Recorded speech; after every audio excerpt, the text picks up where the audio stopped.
स्वागत है झारखंडी हिंदी न्यूज पर। चलिए जानते हैं आज की छोटी बड़ी सभी महत्वपूर्ण खबरों को। प्रधानमंत्री नरेंद्र मोदी ने दी महानवमी की शुभकामनाएं। विजयादशमी पर राहुल गांधी बोले, अंततः सत्य की ही होती है जीत। पूरा देश महानवमी और विजयादशमी साथ साथ मना रहे हैं। इस मौके पर राष्ट्रपति रामनाथ कोविंद और प्रधानमंत्री नरेंद्र मोदी ने देशवासियों को शुभकामनाएं दी है। वहीं कांग्रेस सांसद राहुल गांधी ने भी लोगों को शुभकामनाएं देते हुए कहा, विजय अंततः सत्य की ही होती है। राष्ट्रपति ने अपने ट्वीट में लिखा, सभी देशवासियों को दशहरा की बधाई और शुभकामनाएं। यह पर्व अधर्म पर धर्म और असत्य पर सत्य की जीत का प्रतीक है। मेरी कामना है कि हर्ष और उल्लास का यह त्योहार महामारी के प्रभाव से सबकी रक्षा कर देशवासियों में समृद्धि व खुशहाली का संचार करे। प्रधानमंत्री ने ट्वीट कर कहा, देशवासियों को महानवमी की हार्दिक शुभकामनाएं। नवरात्रि के इस पावन दिवस पर मां दुर्गा की 9वीं शक्ति देवी सिद्धात्री की पूजा अर्चना की जाती है। मां सिद्धात्री की आशीर्वाद से हर किसी को अपने कार्य में सिद्धि प्राप्त हो। 26 को ड्राई डे। पूरे झारखंड में आज बंद रहेगी शराब की सभी दुकानें। 26 अक्टूबर 2020 सोमवार को रांची जिला सहित पूरे झारखंड में ड्राई डे घोषित किया गया है। रांची जिला प्रशासन ने विजयादशमी के दिन ड्राई डे घोषित किया है। इस दिन रांची जिले और झारखंड के सभी जगहों पर सभी शराब की दुकानें बंद रहेगी। उपायुक्त सह जिला दंडाधिकारी रांची छवि रंजन ने संबंधित विभाग के पदाधिकारियों को निर्देश किया है कि वे इस आदेश का पालन अनिवार्य रूप से करवाना सुनिश्चित करेंगे। अगर इस दिन कहीं पर वैध या अवैध तरीके से शराब की बिक्री होती है तो कार्रवाई करें। दीपक प्रकाश ने कहा, झारखंड सरकार के खिलाफ सड़क से सदन तक संघर्ष होगा, एनडीए उपचुनाव जीतेगा। भाजपा प्रदेश अध्यक्ष एवं सांसद दीपक प्रकाश और जदयू के राष्ट्रीय महासचिव प्रवीण सिंह ने शनिवार को झारखंड के हेमंत सोरेन सरकार पर कड़ा हमला बोला और कहा कि जनता 10 महीने में ही राज्य में चल रही महागठबंधन सरकार से तंग हो गई है और उससे निजात चाहती है, जिसके लिए भाजपा जदयू सड़क से सदन तक संघर्ष करेंगे। दोनों पार्टियों ने राज्य में दुमका और बेरमो में 2 विधानसभा सीटों पर हो रहे उपचुनावों को भी राजद की जीत का दावा किया है। बाबूलाल ने बेरमो व दुमका में भाजपा की जीत का किया दावा। कहा, हेमंत के 9 महीने के कार्यकाल में परेशान हो गए लोग। मुख्यमंत्री हेमंत सोरेन ध्रुवीकरण का निरर्थक प्रयास कर रहे हैं, उन्हें इसका कोई लाभ नहीं मिलेगा। भारतीय जनता पार्टी दोनों सीट जीतेगी, यह कहना है भाजपा विधायक दल के नेता बाबूलाल मरांडी का। मरांडी दुमका से रांची लौटने के क्रम में धनबाद में कुछ देर के लिए रुके थे। उन्होंने कहा कि पिछली बार राष्ट्रीय जनतांत्रिक गठबंधन में बिखराव था, इसलिए हेमंत को फायदा मिला। इस बार ऐसा नहीं है, आजसू भाजपा साथ है, इसका हमें लाभ मिलेगा। ई कॉमर्स कंपनियों की मनमानी से खुदरा व्यापार प्रभावित। त्योहारी सीजन में ई कॉमर्स कंपनियों द्वारा चलाई जा रही मेगा सेल से स्थानीय वितरकों का व्यापार बुरी तरह से प्रभावित हुआ है। इसे लेकर रविवार को Jharkhand consumer product distributor association ने केंद्रीय वाणिज्य एवं उद्योग मंत्री को पत्र लिखकर जांच की मांग की है। विजयादशमी से प्रतिदिन 1500 श्रद्धालुओं को मंदिर में मिलेगी एंट्री, लागू रहेगा ई पास सिस्टम। बाबा वैद्यनाथ के दरबार में आने वाले भक्तों के लिए खुशी की खबर है। विजयादशमी के दिन से अब प्रतिदिन 1500 भक्त बाबा की पूजा अर्चना कर सकेंगे। उपायुक्त सह जिला दंडाधिकारी कमलेश्वर प्रसाद सिंह ने जानकारी दी है कि सोमवार से 1500 श्रद्धालुओं को बाबा मंदिर में दर्शन की अनुमति दी जाएगी। झारखंड के साथ दूसरे राज्य के श्रद्धालु ई पास के माध्यम से पूजा कर सकते हैं। अब तक 1000 भक्तों के मंदिर में प्रवेश करने की संख्या निर्धारित है। कोरोना ने दुर्गा पूजा में 50 लाख लोगों का छीना रोजगार, करोड़ों का प्रभावित हुआ कारोबार। कोरोना के संक्रमण ने दुर्गा पूजा के दौरान करीब 50 लाख लोगों का रोजगार छीन लिया, करोड़ों रुपए का कारोबार प्रभावित हुआ। आंकड़ा सिर्फ झारखंड के कोल्हान प्रखंड का है। कोल्हान के 3 जिले पूर्वी सिंहभूम, पश्चिमी सिंहभूम और सरायकेला खरसावां में दुर्गा पूजा के दौरान पंडाल के निर्माण और उसकी साज सज्जा पर 50 करोड़ रुपए से अधिक खर्च होते थे। इससे झारखंड के अलग अलग जिलों के अलावा पश्चिम बंगाल के लोगों को बड़े पैमाने पर रोजगार मिलता था। नियमित ट्रेन को स्पेशल में बदलकर यात्रियों की जेब काट रहा रेलवे। लॉकडाउन के दौरान प्रभावित हुआ रेल यातायात फिर से स्पेशल व पूजा स्पेशल के नाम पर पटरी पर लौटने लगा है। रेलवे ने पहले स्पेशल ट्रेनों का परिचालन शुरू किया। यात्रियों की संख्या में इजाफा को देखते हुए रेलवे ने पूजा स्पेशल का परिचालन शुरू कर दिया।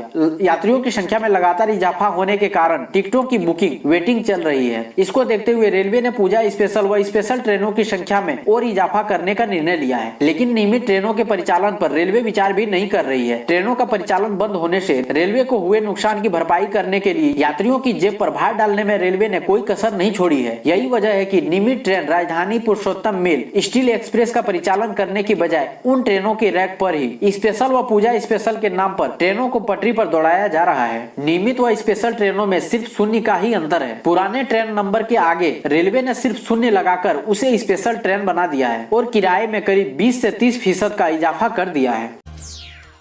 टाटा से खुलने वाली दूसरी ट्रेन टाटा यशवंतपुर एक्सप्रेस में 450 यात्रियों ने किया सफर। टाटानगर स्टेशन से खुलने वाली दूसरी एक्सप्रेस ट्रेन संख्या 02889 टाटा यशवंतपुर साप्ताहिक एक्सप्रेस का परिचालन शुक्रवार की शाम 6:30 बजे टाटानगर से यशवंतपुर के लिए हुआ। इस ट्रेन का परिचालन 23 अक्टूबर से 27 नवंबर तक प्रत्येक सप्ताह शुक्रवार को होगा। इस ट्रेन में करीब 450 यात्री सवार हुए। ट्रेन की ज्यादातर सीटें खाली ही थी। इस ट्रेन में कुल 14 कोच लगाए गए थे।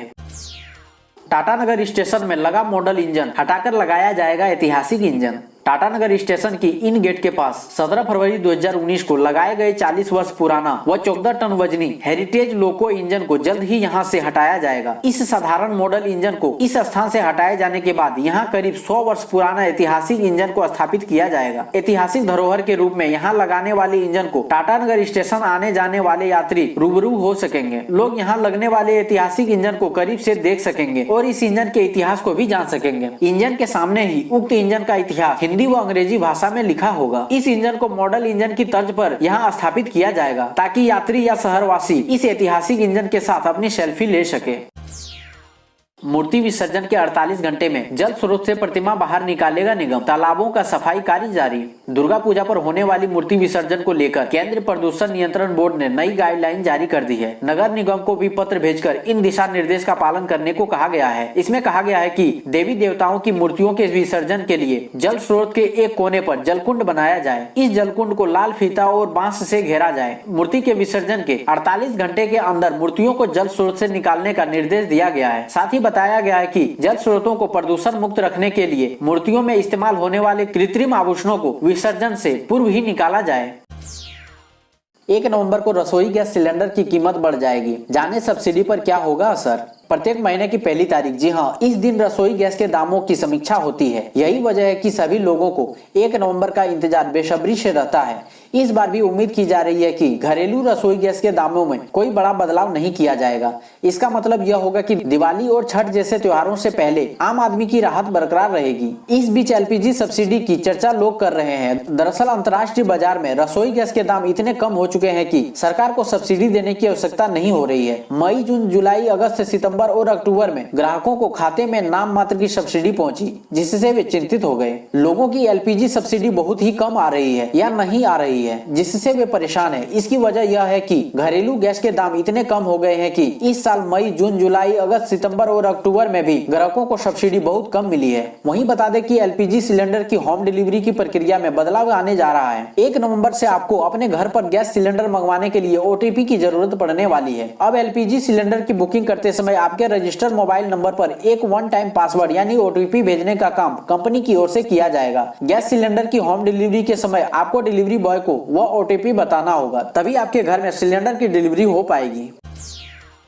सीएम से झामुमो विधायक बोले, सरना धर्म कोड नहीं होने से आदिवासियों को क्षति। झामुमो का एक प्रतिनिधि मंडल शनिवार को सरना धर्म कोड बिल विधानसभा से पारित कर केंद्र सरकार को प्रस्ताव भेजने की मांग को लेकर मुख्यमंत्री हेमंत सोरेन से मिला और उन्हें ज्ञापन सौंपा। प्रतिनिधि मंडल में शामिल नेताओं ने मुख्यमंत्री से कहा कि झारखंड आदिवासी बहुल राज्य है। यहाँ की एक बड़ी आबादी सरना धर्म मानती है, लेकिन इन्हें अलग धर्म कोड का दर्जा नहीं मिल सका है। इसका असर आदिवासी समाज के धार्मिक और सामाजिक गतिविधियों पर पड़ रहा है। नेताओं ने यह भी कहा कि आदिवासी समाज के लोग सालों से सरना धर्म कोड की मांग को लेकर आंदोलन करते आ रहे हैं। इस सिलसिले में विभिन्न आदिवासी संगठनों द्वारा पहले भी ज्ञापन सौंपा गया है। ऐसे में सरना धर्म कोड को लागू करने की दिशा में सरकार ठोस पहल करे। सीएम हेमंत सोरेन ने विजयादशमी पर परिवार के साथ की पूजा अर्चना। झारखंड वासियों को दी शुभकामनाएं। झारखंड के मुख्यमंत्री हेमंत सोरेन ने अपने आवास पर विजयादशमी के मौके पर पूजा अर्चना की। इस दौरान उनके परिवार के लोग मौजूद रहे। मुख्यमंत्री हेमंत सोरेन और उनकी पत्नी कल्पना सोरेन मां दुर्गा की पूजा की। इस अवसर पर झामुमो प्रमुख शिबू सोरेन भी मौजूद थे। मुख्यमंत्री ने राज्य के लोगों को विजयादशमी की शुभकामनाएं दी। इधर मुख्यमंत्री ने ट्विटर अकाउंट पर लिखा कि आज महानवमी के अवसर पर परिवार संग पूजा अर्चना कर सभी झारखंड वासियों की खुशहाली की कामना की। इस मौके पर हेमंत सोरेन ने कहा कि हम सभी इस मौके पर समाज में फैली बुराइयों और कुरीतियों को खत्म करने का संकल्प लें। मुख्यमंत्री ने दशहरा पर्व के अवसर पर मुख्यमंत्री आवास स्थित मंदिर में पूजा अर्चना कर राज्य की सुख, समृद्धि, शांति और समग्र विकास की कामना की। झारखंड के बच्चे अब जा सकेंगे स्कूल, क्या कहता है नया कोविड-19 गाइडलाइन। झारखंड में भी बच्चों को स्कूल जाने की अनुमति मिल गई है। झारखंड सरकार ने कोरोना वायरस के संक्रमण की वजह से जारी लॉकडाउन में छूट के लिए जो नए दिशा निर्देश जारी किए हैं उसमें यह बात कही गई है। हालांकि सरकार ने क्लासरूम को चालू करने की अभी अनुमति नहीं दी है। सिर्फ विभिन्न परीक्षाओं के लिए पंजीकरण के उद्देश्य से छात्रों को स्कूल या कॉलेज में बुलाने की परमिशन दी गई है। 2 दिन पहले झारखंड सरकार ने कोविड-19 से निपटने के लिए बने नियमों में छूट के लिए जो नए दिशा निर्देश जारी किए हैं उसके तहत 1 नवंबर 2020 से 200 लोगों तक के एकत्रित होने और कार्यक्रम करने, जिम और बार खोलने तथा बिहार चुनाव के लिए मतदान खत्म होने के तत्काल बाद 8 नवंबर से अंतर्राज्यीय बस सेवा शुरू करने की भी घोषणा की है। इतनी छूट दिए जाने के बावजूद झारखंड में अगले आदेश तक किसी भी प्रकार के जुलूस, मेला, प्रदर्शनी, खेल प्रतियोगिता के आयोजन, स्कूल, कॉलेज, शैक्षणिक संस्था, कोचिंग संस्थानों, सिनेमा हॉल, स्विमिंग पूल तथा मनोरंजन पार्कों को खोलने की अनुमति नहीं होगी। इन सभी गतिविधियों पर पहले की तरह पूरी तरह पाबंदी लागू रहेगी।